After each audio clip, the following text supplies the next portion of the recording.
Join us today as we delve into the heart of resilience in the business world, featuring the insightful Leah Grant. Two skills that I really found if you don't have the ability to be adaptable and flexible as an entrepreneur, you're going to have a hard time being resilient. You're in for a treat as Leah uncovers both practical and mystical approaches to tackling the challenges of both life and business, and ways she's personally found to embrace change with compassion, courage, and conviction. Key attributes for anyone looking to thrive in the world we find ourselves in today. Welcome to the Leverage Business Podcast, where we believe business success is about working smarter, not harder, leveraging your time and expertise in ways that fit the digital age you and your clients live in today. I'm your host, Jay Allison, author of Leverage Consulting in the Digital Age and founder of the iSuccess Business Academy. And every episode, I'll be sharing insights into how you can apply the power of leverage to grow your consulting, coaching, or other expert services business and create true freedom and independent success with mindset, marketing, and money model breakthroughs. Because when you get leveraged, the sky's the limit. Let's go for it.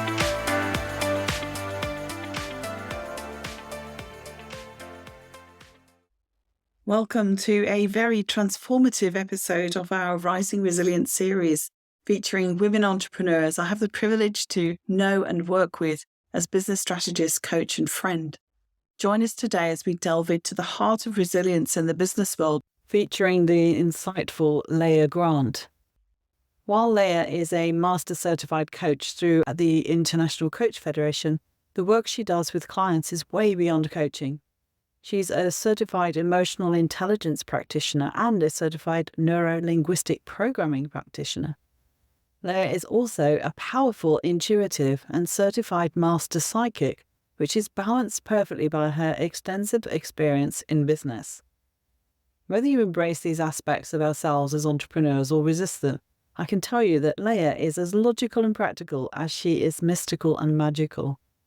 This dynamic combination serves her clients by giving them a truly holistic experience. Leah is also an engaging public speaker, presenting at conferences, seminars, and festivals. She leads retreats locally and abroad. Service-based business owners and seekers make up a large part of who Leah serves, though she also coaches executives. Her management-level clients have worked for Google, Walt Disney, Morgan Stanley, and Microsoft, to name just a few. Leah exemplifies living as a multidimensional being. She expresses herself through art, vibrational singing, writing both fiction and non-fiction, coaching, teaching, consulting, mentoring, using her psychic abilities, providing spiritual guidance, volunteering, philanthropy, applying her business acumen, being a lifelong learner, and engaging in self-care practices, staying nutritionally aware, truth-seeking, and traveling. How this all comes together is where Leah serves as a consciousness catalyst, awakening people to their true selves, mentally, physically, emotionally, and spiritually. She assists them to expand into everything they can be, guides them to delve deeper into their own wisdom, and encourages them to challenge their beliefs and facilitates them in raising their level of consciousness. So I'm absolutely delighted to have Leah on the show. Through our conversation, Leah opens up on how she personally has been able to embrace challenging situations with compassion, courage, and conviction. What came up was this Rising Resilient title, because when I'm coaching people and when I hear about them coaching other people, it's just one of those themes that keeps coming back and back at us. And with all that's going on in the world, it feels like there's even more kind of poured onto us. So my subtitle was Tackling Challenges and Changes in Your Life and Business with Confidence, Compassion, and Courage. Today, I have the lovely Leah Grant. Welcome to the Leverage Business Podcast, Leah, and it's so good to have you here. I'm excited to be here as well. I love the topic. I thought it would suit you. So tell me, what part of the theme spoke to you the most and why?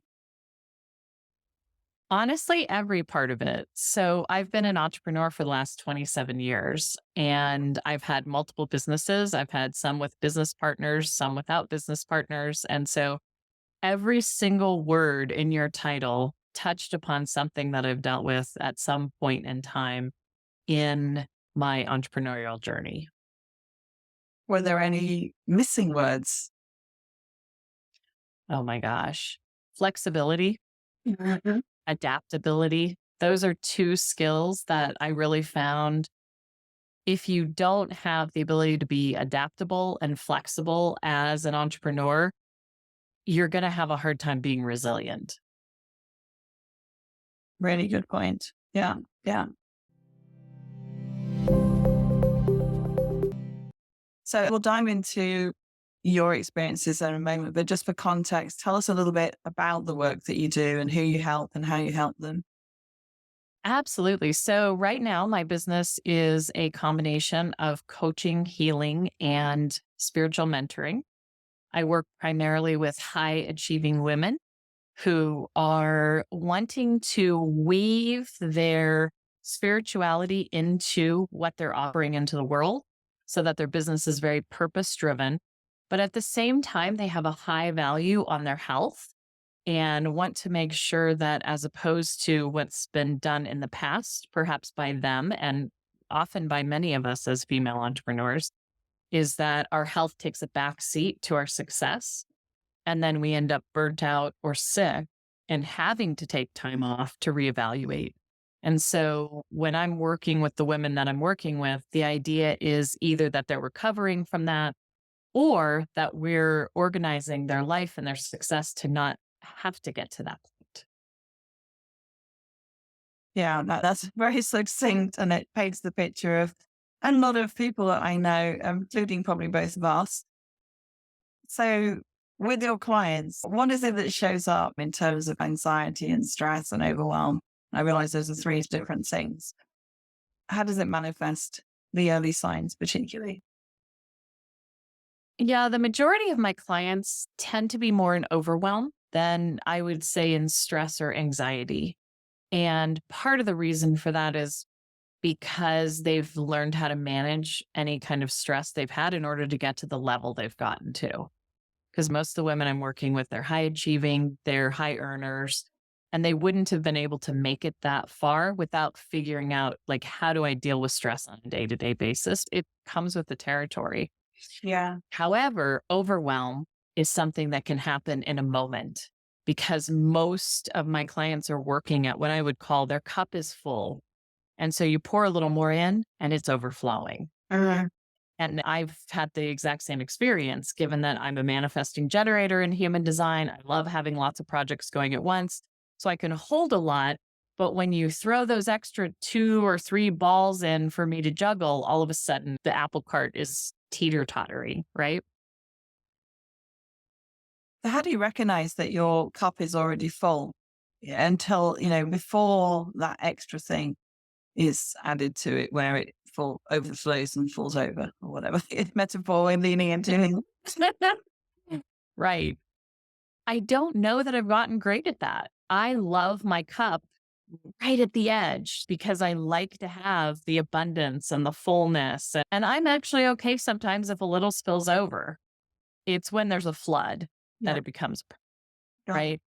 And so what I do recognize is when I'm not having fun doing what I'm doing anymore, because I love everything I do.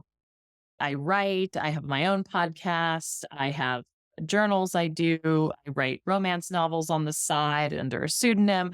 So I have a lot of different projects out there and I love them all. But when I start feeling like I'm not enjoying them, that's my sign like I'm overloaded. I've got too much.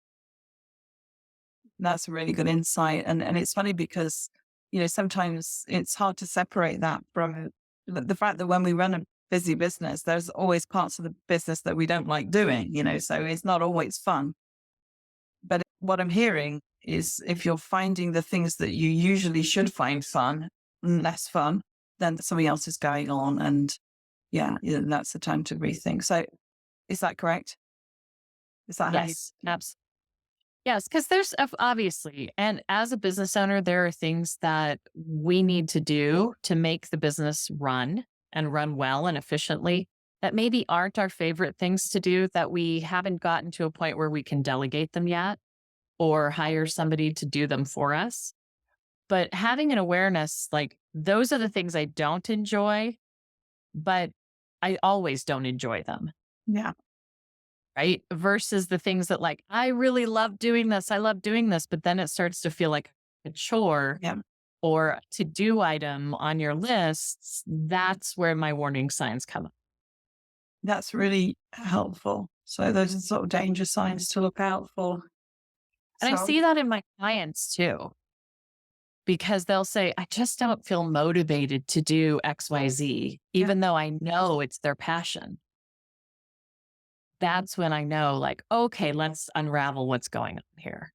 Yeah, yeah. And I think we've had some conversations around that because, you're one of these people that juggle 20 things at once. You kind of like it that way, but at the same time that you add that extra thing, as you said. And I think we all have that. I mean, I'm the same. Is I know that sort of families say, "Oh, I don't like to ask you because you're busy." And I said, "I'm always going to be busy. I'm not a not busy person. I'm not a person that wanders around saying, 'What can I do now? I'm bored.' I'm always going to have something that's Right. on my dance card too, that I've got some project going on or whatever. But that doesn't mean that I can't make space and like take time away. And that's the flexibility and adaptability that you mentioned at the start.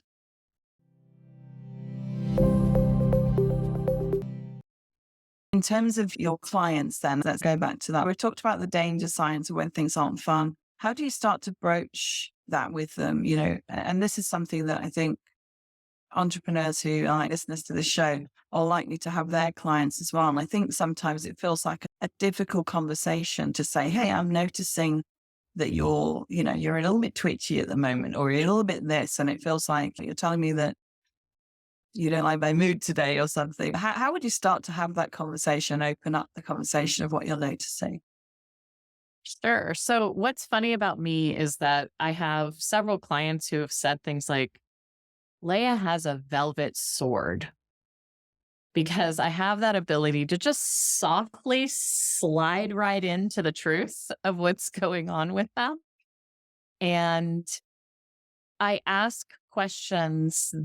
It's really all about asking questions to have them become aware of their own space of where they're in. And an example of that might be to ask, what is it that if you could do anything today, what would you actually choose to do if there were no consequences? And oftentimes, when my entrepreneurs are burnt out, I'll hear things like, I would just sleep or I would stay in bed all day. Right. And these are women who don't stay in bed, right? They get up, they've got a lot going on. And so when they're at that point, I ask them, what does that tell you? If that's your answer, what does that tell you? And they'll say, I'm burnt out. And I'll say, when's the last time you had a vacation? When's the last time you took a true day off? Not a day off to run errands or, go take your kid to all of that kind of stuff. When is the last time you actually turned off? Yeah, because we talk about that in self-care, and I've mentioned it in other interviews, is sometimes that you're having that conversation with yourself, you're at your desk, you're super busy and like, really should go out for a walk today. But it feels like I don't have time to go out for a walk today because I've got this big long list of things to do. And I tell my clients certainly that it's counterintuitive, but go for the walk. You'll be even more productive when you come back. But actually, you're saying not just the daily habits, but actually getting to the point where you just really do need to take a whole day just for yourself, whether it's staying in bed, whether it's taking it down, see friends. But it feels counterintuitive when you're really busy.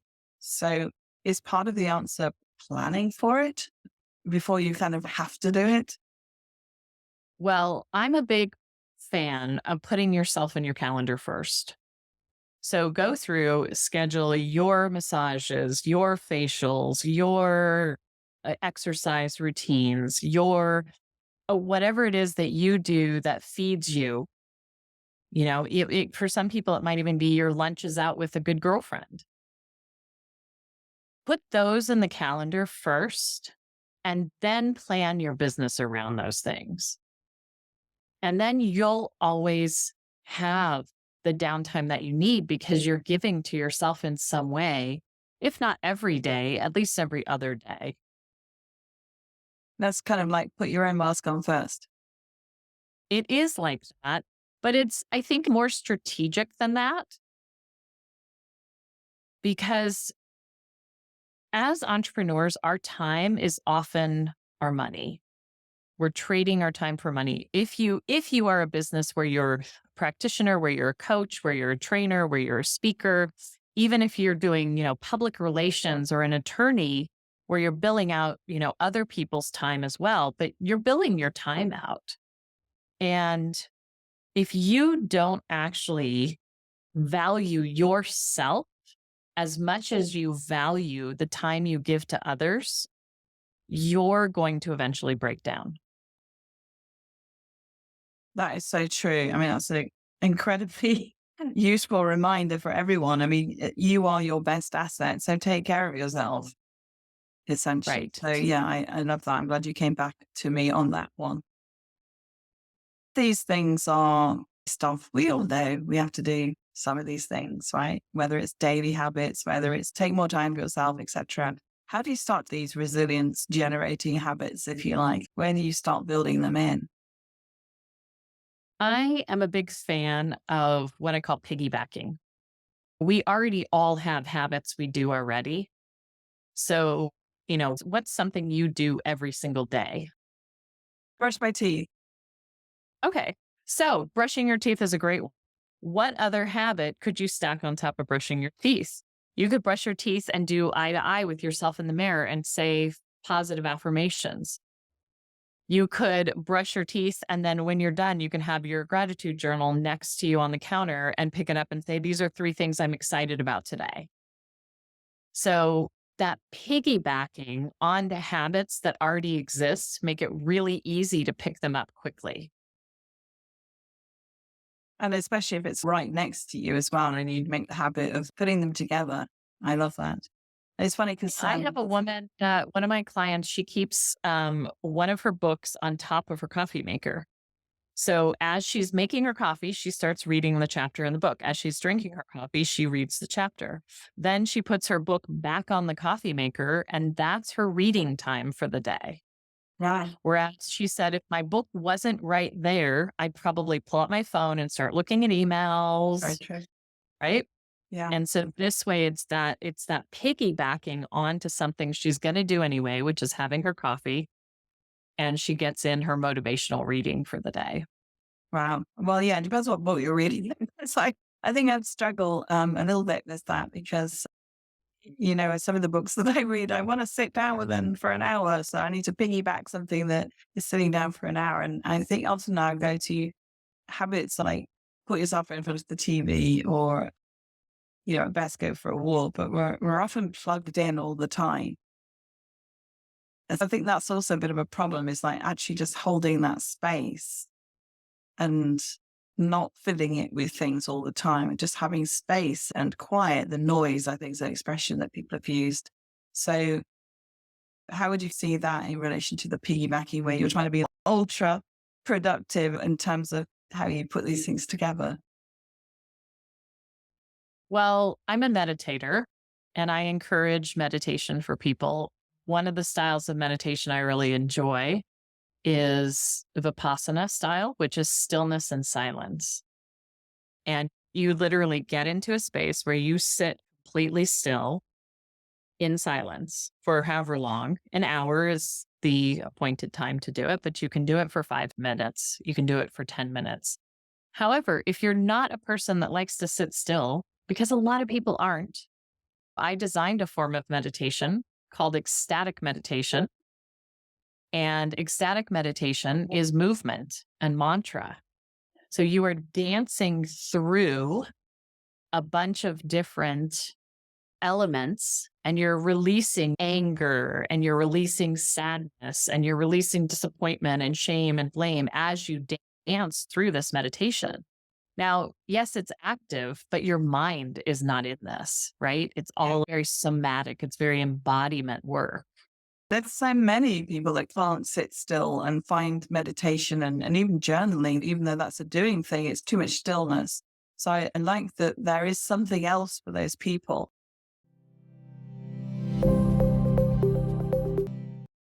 There is this tension, isn't there, between doing activities and being activities, where you're looking inside yourself a little bit. Yeah, the reason most people actually can't sit still is because they're afraid of what will come up when they do. Interesting. Yeah. I mean, when we actually are not busy, we feel. And feelings can be really, really scary if we've done a lot of repressing of them because they can feel more powerful. They can feel like they're overtaking your body. And for a moment, they do. But if we keep holding on to them and keep holding on to them, that's when they actually metaphysically turn into illness. Yeah, this ease. I mean, that comes up a lot. It's ease, right? Exactly. Yeah, yeah. Tell me a little bit more about this, because it's not something that we've touched on in other conversations. And I think this is actually really important, that fear of what will come up if we stay still. And it's partly because what's come up is that internalization that we do where we're trying to show up strong, we're trying to not show weakness and all that stuff, particularly in the workplace. And we go outside of the workplace for our support system. So there's that's come up. But this is different. This is kind of like just for ourselves, and being in that quiet moment could be scary. Tell me a little bit more about that and maybe a couple of examples of people breakthroughs. It really does go actually back to when we were between age 0 and 7 is when we learned how to navigate our emotions. We learned if how we emote is okay or not okay. We learned whether it's all right to express fear, it's all right to express sadness. And in many cases, it wasn't, right? Even if we look at just traditional gender rules, back when you and I were growing up, I know they're different now, but men were not supposed to cry. Women were not supposed to get angry. And so we have a bunch of women ending up with cancers because cancer is what happens in your body when you hold on to anger for long periods of time. And we have a bunch of men who are essentially walking around so sad, but unable to express that. Then they become distant from their partners because their fear is if I open my heart, all of that sadness is going to pour out because I was never able to actually release them. So we've got this kind of environment where the body is holding on to an energy that was really just meant to flow through it. Emotion is emotion, in motion. So you want your feelings to come out, you want them to be expressed. Now, there's obviously emotional intelligence. There's ways to do that that are not hurtful to other people. I love journaling as a way of expressing emotion. And if you are somebody who hasn't, one of the exercises that I will give my clients to do is you just take a piece of paper and you start writing, I am so angry that. And you keep answering that question. I am so angry that my parents did not allow me to be angry. I'm so angry that I never got the love I deserved. I'm so angry that, you know, the guy cut me off in traffic. Whatever it is, just express it, allow it to come out, allow it to be felt. And then you can do, I'm so sad that, I'm so disappointed that, I'm so scared that. And you just allow yourself to really be honest about those feelings and feel what they feel like. So the opposite of internalizing is a way of externalizing. By journaling, you're externalizing it. Yeah. And there's programs too. If you feel like you have a lot deep inside of you and you're afraid to actually explore that by yourself, because some people are, they know, like, I have some deep stuff repressed. And I don't think that, journaling on a piece of paper is going to help me. There is a program that's been around for years and years called Hoffman, and they physically have you get this stuff out. So I went through the Hoffman program because I don't ever recommend things to my clients that I haven't done. And I kept hearing such great things about it. I decided, all right, I'm going to go see what this is about. And they literally give you a baseball bat and a pillow, and you like beat all of your anger out of your Anger management. body. Yeah. Yeah. And it's not even anger management. It's literally like expression. Yeah. And you can scream and yell and say all the things that you didn't say in the moments that you wanted to say them. And I'll say, like, I was sore afterward because you get so much out Yeah. that you've got all these toxins that then get released into your body and you're drinking tons of water to get them out. Because when you think about it, all that's like just forming these little nodules everywhere in your body. I'm certified as a medical intuitive. And so I can actually see in people's bodies when the energy is starting to formalize into matter. So, for example, if I look into somebody's field, if I see gray, I know they're 6 months to a year for developing cancer. And so there's something they need to really move out of their field, or that grayness is actually going to turn into a nodule or a tumor. Wow. And would you tell someone if you saw that? I would much rather give them ways to not have that happen. So what I'll say is I'm seeing some really trapped emotions that if they stay in you are going to cause problems. Because I never want to tell somebody what their diagnosis may end up being. First of all, I'm not a medical doctor, so I cannot do that legally. And second of all, I don't want them to create it.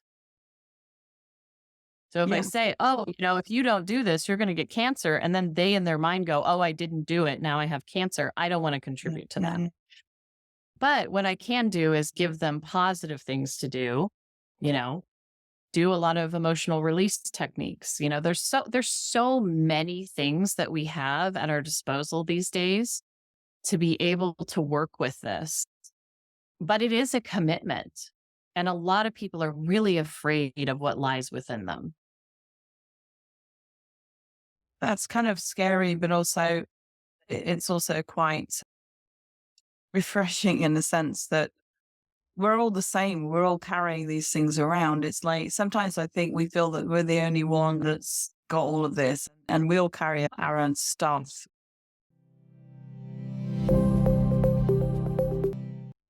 There's a couple of things that's coming up. I want to come back to resilience because some of the things you're talking about feel like long-term preventative measures, right? Don't hold on to all of this stuff, start learning how to release it. And so you don't build up that disease, those problems. And that makes you more resilient over time, right? In the short term, if we're rising resilient, it's often because there's an incident, something's happened. Maybe you've been given a cancer diagnosis. Maybe you've lost somebody. Maybe your business initiative failed. And so something's happened. How do you pick yourself up, dust yourself off, that kind of thing, so that you can rise resilient? So I feel that there's a long-term habit or way of thinking, and there's also some short-term things that you can do. So help me navigate that whole package of stuff. Sure. Absolutely. So, first of all, the best way to be more resilient is to be prepared to be resilient, which is what I'm talking about. The more stable and aligned you are when something crashes down, the easier it is to get back onto center. Now, not everybody starts from that place, so what do you do if something crashes down and you weren't strong in the first place? And oftentimes that is what happens because there's a process that I've seen with a lot of my clients, and I've seen it for myself, and I call it clues, warnings, and crisis. So we first get clues that our foundation has cracks in it. This might be something like a check bouncing or a couple clients leaving that you wouldn't have wanted to leave, or an assistant not doing what they said they were going to do. Those types of things are kind of clues that there's a little chink in the armor. And a lot of times people will write those off. They'll ignore them and they'll be like, oh, it's just this, or she was just having a bad day or whatever, right? And when you ignore enough of the clues, you're going to get a warning. A warning might be an IRS audit. A warning might be your biggest client leaves and you've got, 40% of your income to make up then. Sometimes what people do when they hit the warning phase is they go into denial and they say things like, why did this happen to me? We don't create solution from that space because we're essentially denying our responsibility to what's happening in our field. If you don't, at that warning point, make a shift, make a change, or start stepping deeper into that kind of leaning into the responsibility of how do I change this? How have I created this? How have I contributed to this? Then it goes into what I call crisis. And when crisis happens, that is a big breakdown. That's when I see the cancer diagnosis. That's when I see somebody getting in a massive car accident and having repercussions from that. I had a client who had a major flood and toxic mold and sickness and illness from that. And, those types of things, you're in crisis.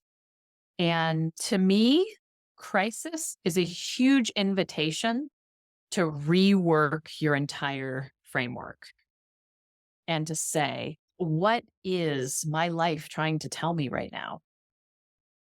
Sometimes an accident is just an accident.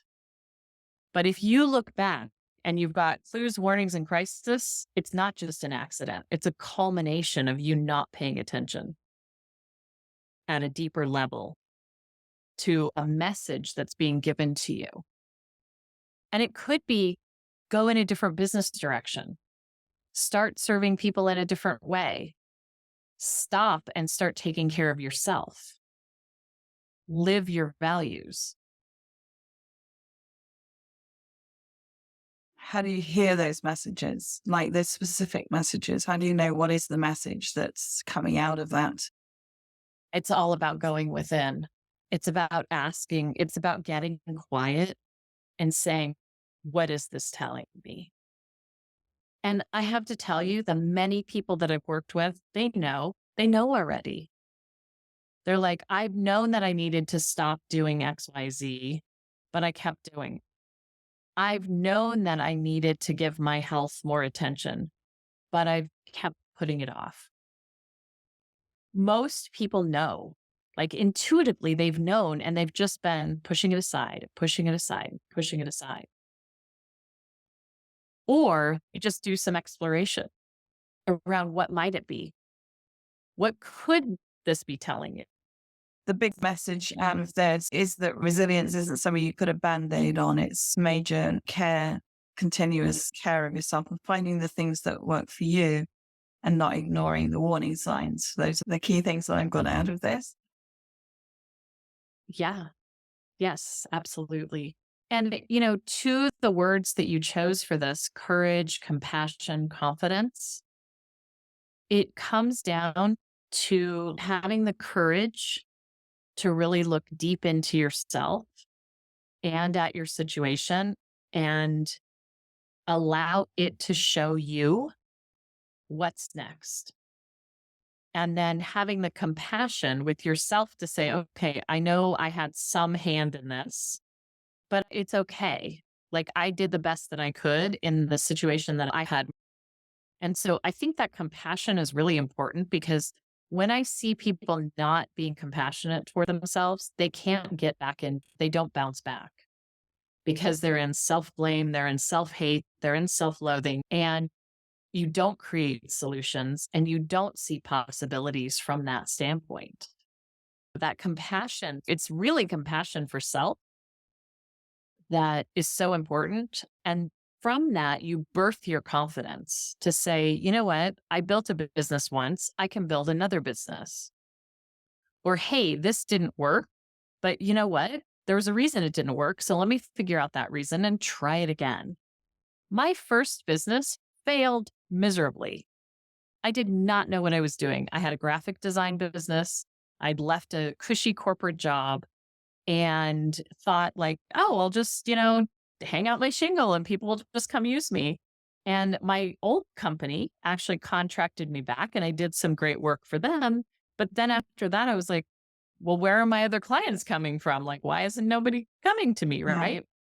And I had to go learn that, there's a whole nother piece to marketing your business that has nothing to do with being great at your craft. And out of that was actually born my marketing consulting firm because I went and learned how to do it for myself.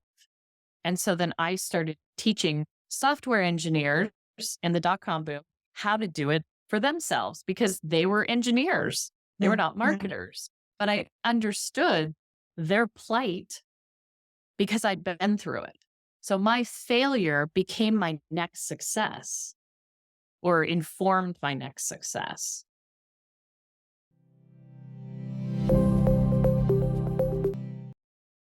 A lot of the time we put our armor on. And what I'm hearing from what you're saying is that like we need to go deep in us inside. And I think certain industries that you just mentioned, and guys in particular, as you said earlier, they're taught big boys don't cry.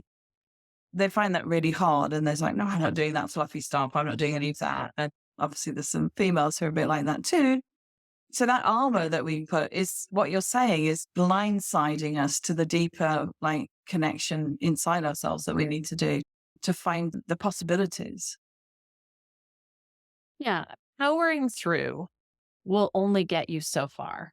And at some point, the powering through is breaking you down. The women I see that have done the most pushing, because I have some female clients that are financial advisors, which is a man's world.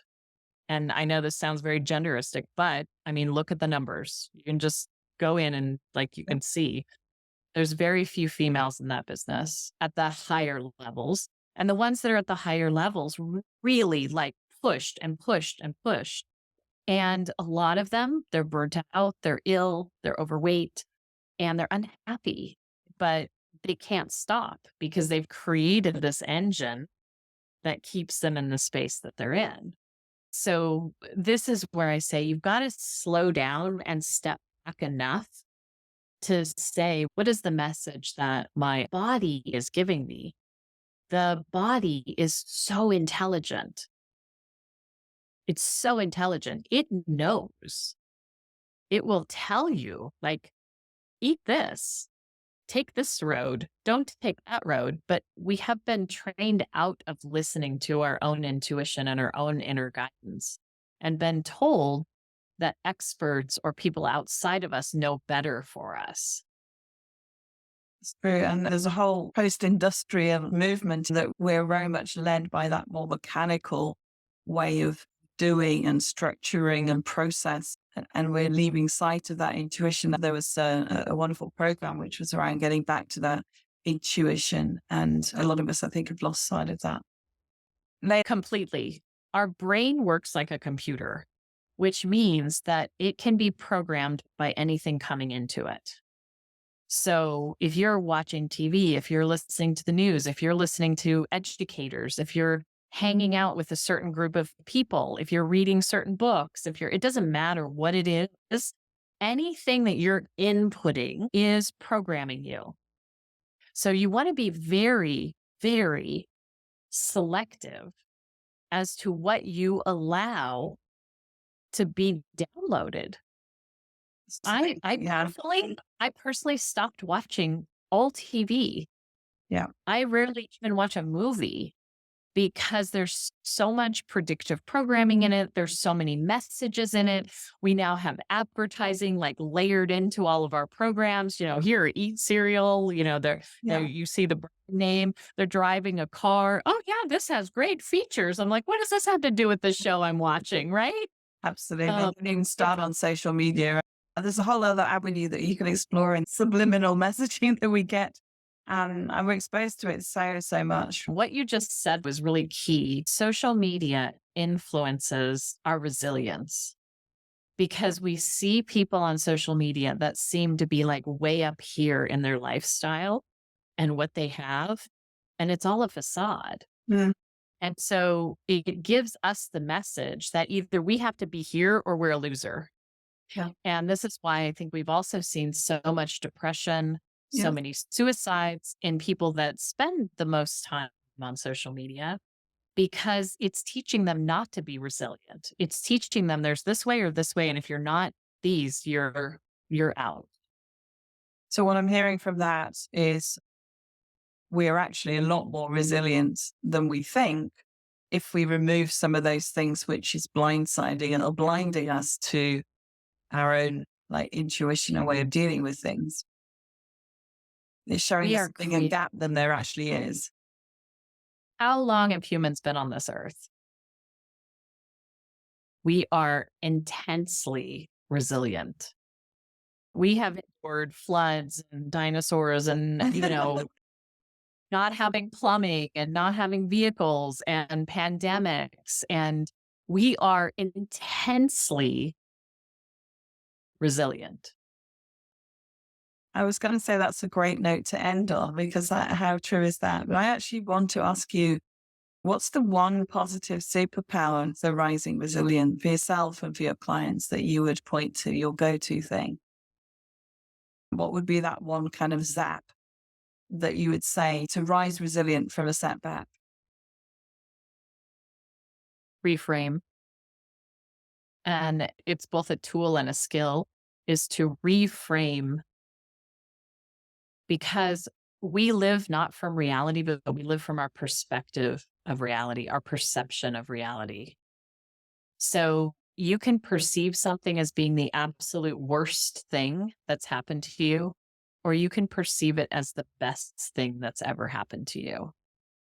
How you choose to perceive it is going to impact what you do with it, whether you learn from it and grow from it, or whether you let it bury you. So reframing is what I would say would be the superpower. Brilliant. Change your perception. Brilliant. As one of my mentors from way back, Jim Rohn, said, there's two things you can be certain of in life. That's opportunity and obstacles. And sometimes they're the same thing. It's just how you see them. So that's the Absolutely. point. Yeah. Yeah. I love that. This has been fun. And I could go for another couple of hours talking with you. You've got so much brilliance and insight and expertise and experience of these things for yourself and your clients. So thank you so much for your time. You're so welcome. This has been amazing, and thank you for your input. Yeah, thank you. I really appreciate being included, because it's definitely been a couple of years of resilience for me with taking on the care of my mom, who's now blind. And this morning was a perfect example. I get up this morning, I go downstairs, her smoke alarm is going off just because the battery is low, but I didn't hear it from upstairs. So the dog has been going crazy. So the dog's peed all over the floor.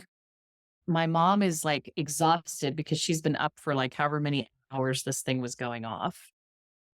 And I walk into this disaster area knowing that in 45 minutes, I have a client and then I have this interview on a podcast. And I'm thinking, okay, I've got a beeping. I've got to get a ladder out of the garage because we have big, extra tall ceilings. I've got to get her fed. I've got to get the dog taken care of. They're both shredded. And so I'm also trying to calm them down. Yeah. And I'm running a business, right? So I've got to get myself ready. These are things that, business owners deal with on a daily basis. And how do you let that go? Oh, I have to cancel everything because this disaster happened in the morning. Or do you say, you know what? This is my life today. Get the ladder. Let's get her cereal. Let's get the coffee made. Let's get the dog out. And you just do it. And for me, I just do it. You do it brilliantly. And it's amazing when I know that everything that you've got going on. And I think it's a testimony to the techniques you apply to yourself and the attitude as well of like how you like keep calm with, all of those crazy things going on. You do what you can, right? And give yourself compassion, as we said earlier. Yep. Acceptance and surrender. Two of the other tools I use is let's accept what is and surrender to the process and then see what unfolds and how I can make this work. Well, I'm glad we included that. I told you, if we just keep recording, other things will come along. It's hard to know where to close off because we can carry on for hours. Thank you I so know, much. probably talk forever, but I really appreciate you including me in this. It's been a Um, pleasure, and I can't wait for it to come out and share it with my listeners as well, because they don't hear this stuff from me. Awesome. Your perspective on it is so clear. And all of us are just like figuring out how do we make sense of all of these things. And you've got this very clear way of putting it all in its place whilst juggling lots of things at the same time. So I admire that entirely.